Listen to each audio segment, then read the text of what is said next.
এ দুনিয়ায় সবচেয়ে সুখী মানুষ কারা জানেন? যারা রাস্তার ধারে পইরা থাকে, জাগরে পাগল বলা হয়। তারা দুনিয়ার মায়া বোঝে না, যখন মন চায় তখন ঘুম যায়, যখন যেখানে মন চায় সেখানে ছুটে বেড়ায়, কেউ কিছু দিলে খায়, তাকে কোনো চাওয়া পাওয়া নাই। হ্যাঁ, তারাই সবচেয়ে সুখী মানুষ, তাকে মাথায় কোনো টেনশন নাই, কোনো কিচ্ছু নাই, তারাই সবচেয়ে সুখী মানুষ। আর আমরা মানুষেরা কি করি, একজন উন্নতি হইলো, একজন সফলতা পাইলো, ওইটা নিয়ে আমরা কি প্রতিহিংসা শুরু করে দেই। হ্যাঁ, সমালোচনা শুরু করে দেই, তার ক্ষতি করতে চাই। হ্যাঁ, তারপরে মনে করেন আপনি আজকে মারা গেলেন, আপনার কোটি কোটি টাকার সম্পত্তি, কোটি কোটি টাকার সম্পত্তি পড়ে আছে, বিল্ডিংয়ের উপর বিল্ডিং, জায়গার উপর জায়গা, টাকা আইরে টাকার গরম।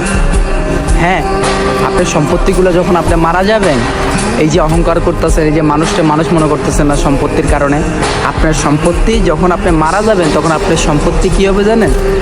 আপনি একদিন 2 দিনের দিন আপনার 2 দিন হয়ে যাবে মরার, 3 দিনের দিন একটু কান্নাকাটি করবে আপনার আত্মীয় স্বজন, 4 দিনের দিন সম্পত্তি ভাগাভাগির জন্য সবাই বসে পড়বে, 5 দিনের দিন সম্পত্তি ভাগাভাগি নিয়ে ঝগড়াঝাটি হবে, 6 দিনের দিন আপনার কথা কেউ মাথায় রাখবে না। এই দুনিয়ায় কিচ্ছু নাই।